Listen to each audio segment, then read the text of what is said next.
It's a cold, gloomy morning here in Hanoi. See, no view at all, can't even see anything. And before I talk to you guys, I'm gonna go feed my dogs, grab a sweatshirt, which I'm excited to wear a sweatshirt actually. It's funny when you live in hot weather like this, you get excited to wear your winter clothes or autumn clothes, and grab my little hat. And today I'm gonna talk about why I chose Sony over Leica. Don't worry, Leica faithful people out there. I didn't completely switch. I chose Sony over Leica for my commercial work, and today I'll tell you exactly why.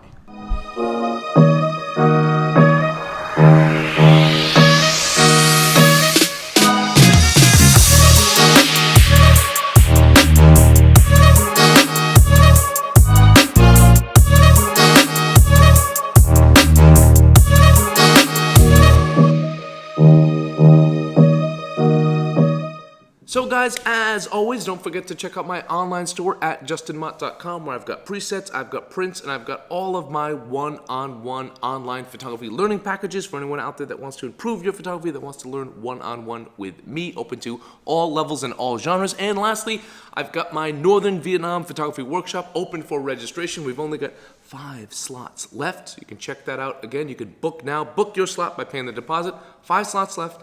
And for those of you really interested in getting to know me better and want to join me on a weekly basis, I do have my YouTube channel membership for only $4.99 a month. That comes with a lot of bonus content, it comes with exclusive content, and it comes with priority in the comment section. So you can join now for only $4.99, hitting the join button below. Okay, so for those of you that follow me here, you were sort of shocked. I think I scared many of you when you saw on my Instagram account me using Sony cameras, or I sort of talked about a little bit in other YouTube episodes. You're like, oh, I thought you were one of us. I thought you were a Leica person. I am one of you.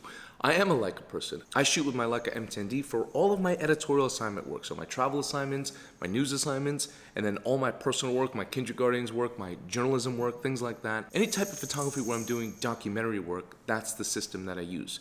But I also do a lot of other things in my photography. I own and operate, along with my wife, a photography studio here in Hanoi.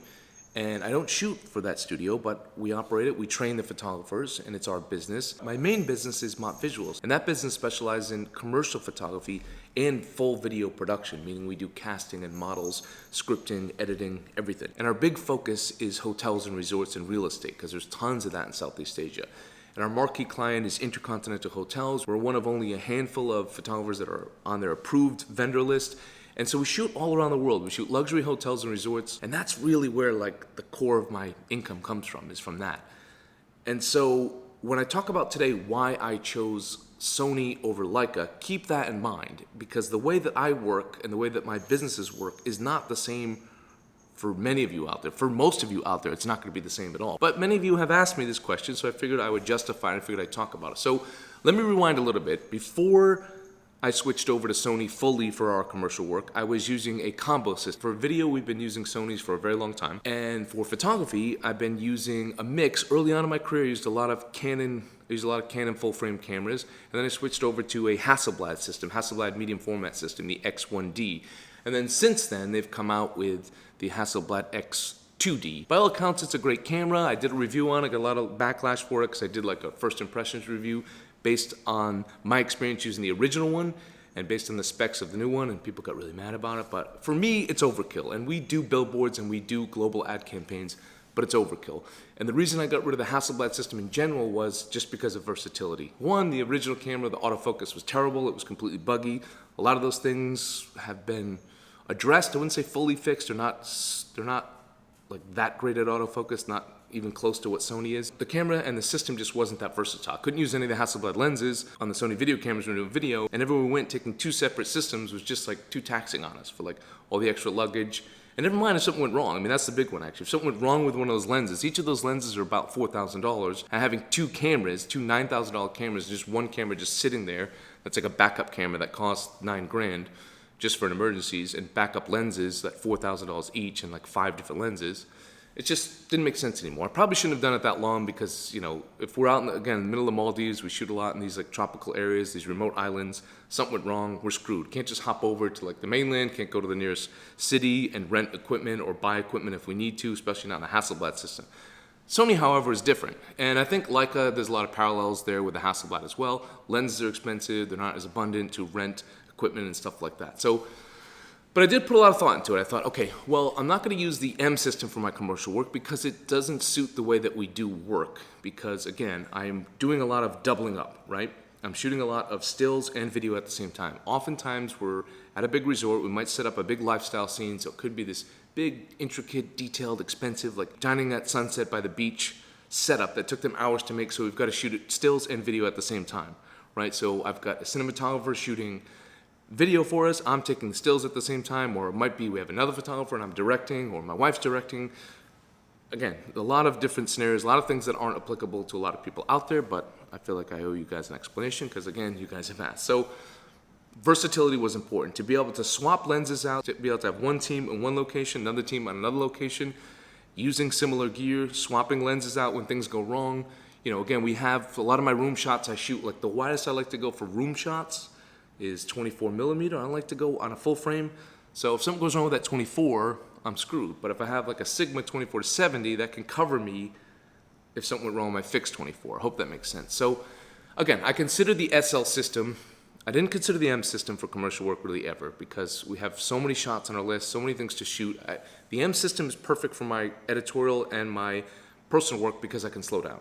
In commercial work, I try to slow down, but it's impossible. You get a lot of people on the shoot. Sometimes clients are working remotely. You've got a big shot list to do, and time is money, right? So work completely different. So the M system didn't work because it's not that fast and because of the lack of autofocus, and it just didn't make sense for the workflow.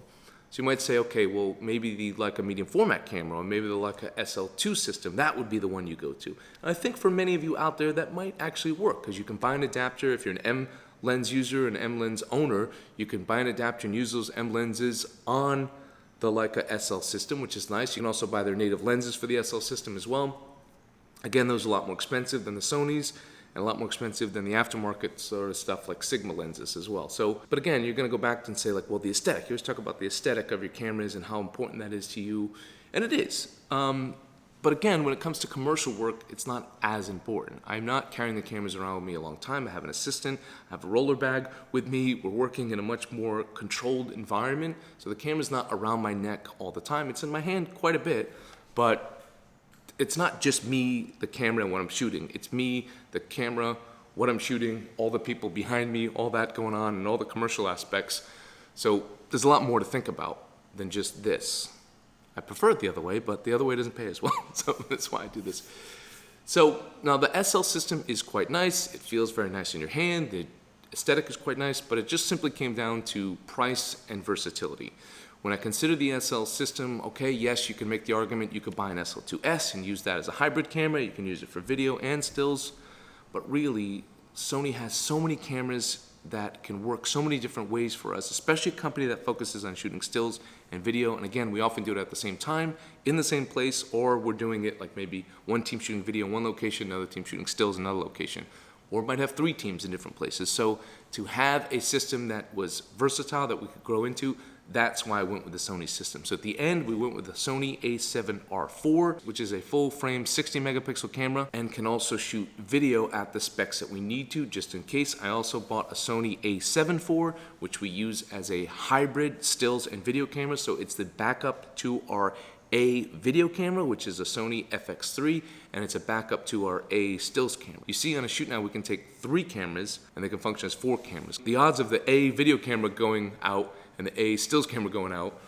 are pretty low. And even if that does happen, in most cases, except some of these remote locations, it'll be easy for us to borrow or rent, another A camera from a Sony system rather than a Leica system.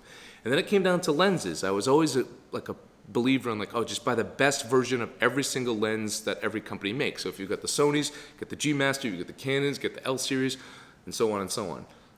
But, my assistant had me start to look a little bit into Sigma lenses and do some comparisons. And honestly, I started using the Sigma 75-1.4, I use a mix, we still use a mix of Sony G Master and Sigma lenses, but I don't see a huge difference. And the price is drastic. I'd say the difference is probably 5 to 10%, but the price difference is 50%. So we have a mix of Sigma lenses. We also have a mix of zoom lenses. I'm not a big zoom lens advocate, but again, sometimes we're in that situation.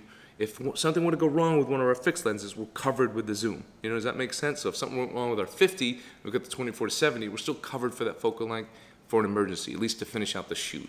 It sits in the bag most of the time. Or, you know, those scenarios where something big is happening or they've set up a special thing for us to shoot and we need, you know, to move really fast and we don't have time to change lenses a ton, we've got the 24-70 just in case. Or sometimes I might add on like, okay, we're doing a video here, but like, oh, can we also get some photos? And I happen to be on the shoot directing or being the creative director of a shoot, and I can hop in and take stills, and we charge more for that, of course, but you know, that option is there.